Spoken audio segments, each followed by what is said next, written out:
Yes, Haley.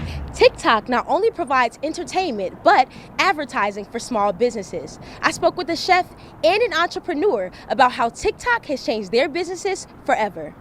Allowing young people to mentor at places such as hairstyling salons helps kids improve their social skills while interacting with clients and improves their self-confidence. Take Devin Cravens, for example. Thanks, Nicole. April 5th is no ordinary Friday. It's National Deep Dish Pizza Day. I spoke with local restaurants, Chicago residents, and tourists about their thoughts on deep dish and its importance within Chicago history. That's right, Taylor. Lake Michigan is Chicago's main source for drinking water. However, by the time the water makes it to your home, it could be contaminated. It's such a beautiful day out. The sun is out, people are walking past. We all know that Chicago is known for its breezy lakefront, hence why it's nicknamed the Windy City. But after a recent study, it'll be known for something new. However, on May 6th, they were caught off guard when they saw this sign outside of the store saying that this establishment was temporarily closed. With summer approaching and temperatures on the rise, kids can't wait to splash in their local swimming pools. Learn Excel Charter and the Martin Luther King Jr. Boys and Girls Club partnered up to ensure water safety this summer. Someone on the board knew someone in the BGC, and our CEO was like, oh, well, let's get our kids into swim. And so that's how it kind of came about. The swimming program piloted in the spring of 2022, where students K through 6th grade receive free 8-week-long swimming lessons. The partnership helps provide enrichment opportunities and teach life-saving skills. Most kids often like water, but they don't know how to swim or they don't know how to survive in water, especially African-American children.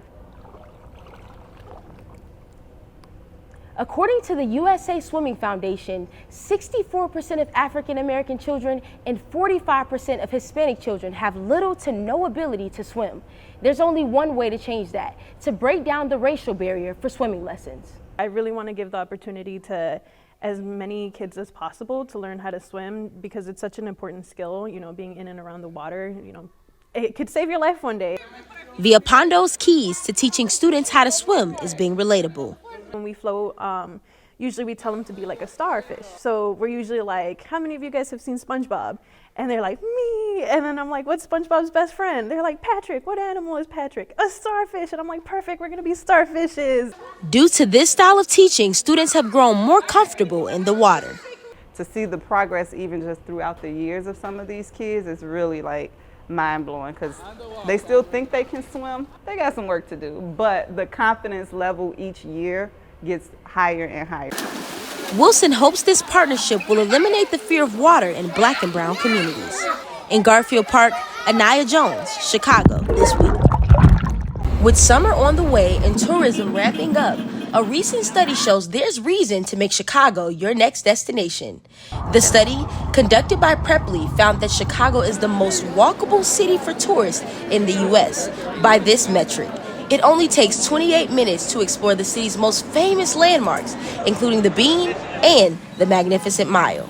Pittsburgh resident Margot Kimball says this is true. I mean, everywhere we've gone this weekend while we've been here has been such an easy walk. It's been so accessible via walking. Everybody bikes, everybody takes the scooter. Other cities in the top 10 rankings were Nashville, Dallas, Santa Fe, New Orleans, Portland, Boston, Austin, Washington, D.C., and Savannah. But long before this study, Michaela Marcinko, founder of Chicago Girls Who Walk, knew what Chicago had to offer and took advantage. We started about a little over 2 years ago in March of 2022.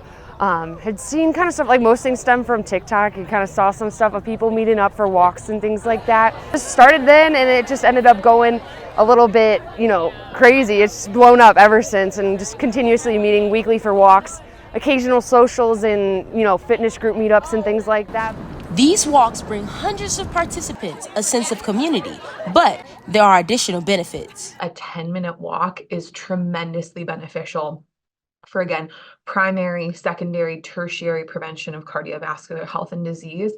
And importantly, that movement, again, particularly walking, is really protective of mental health as well. According to the Chicago Loop Alliance, the best places to take a walk in Chicago are the Riverwalk, Millennium Park, Maggie Daley Park, and the Lakefront Trail. In Chinatown, Aniyha Jones, Chicago This Week.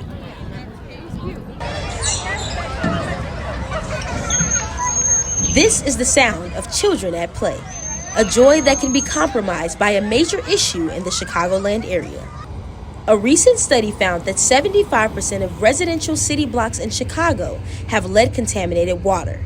More than 66% of children under the age 6 live on these blocks and may be exposed. Chicago has the most lead service lines in the country because they were banned in 1986, but before then, Chicago made them mandatory for everyone to have. Since Chicago was not forced to remove its lead pipes, it left most of it in the ground, relying on water treatment instead to lower the lead levels.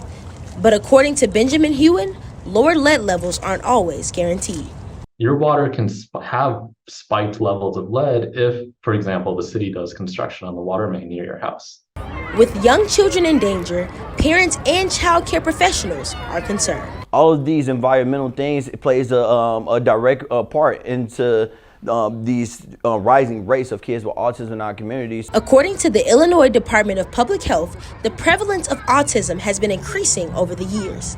In 2002, the prevalence rate was 1 in 333 children. In 2018, 1 in 59. And in 2023, 1 in 51. Data shows that autistic children have higher lead levels in hair, blood, and urine, indicating a high body burden of this heavy metal. Here are 3 ways you can keep your children safe at home. 1. Call 311 to request a free water quality lead inspection. 2. Run your water for at least 5 minutes before drinking. And 3. Get a water filter that is NSF certified. But according to Hewen, there's only one permanent solution. At the end of the day, the only way to really get rid of this problem for good is to replace the lead service lines completely. In Austin, Aniyha Jones, Chicago This Week. Thanks, Karina. Now we meet a group of people who make temporary beds for the homeless in a really creative way. Haley Samples has this report. Hi, Haley. The suspect has been identified as Terry Clark Hughes Jr., who was killed during the police shootout. Thanks, Sean. Luckily, things did not turn out too violent at those local encampments, but authorities did respond to several unrelated shootings throughout the city. Blanca Estrada has a report on the uptick in gun violence. It's NBA playoffs time, and it's safe to say a rivalry may be brewing. James has until the end of June to either opt into the final year of his contract with the Lakers or become an unrestricted free agent. Thank you so much for watching. We'll see you next time. Good night.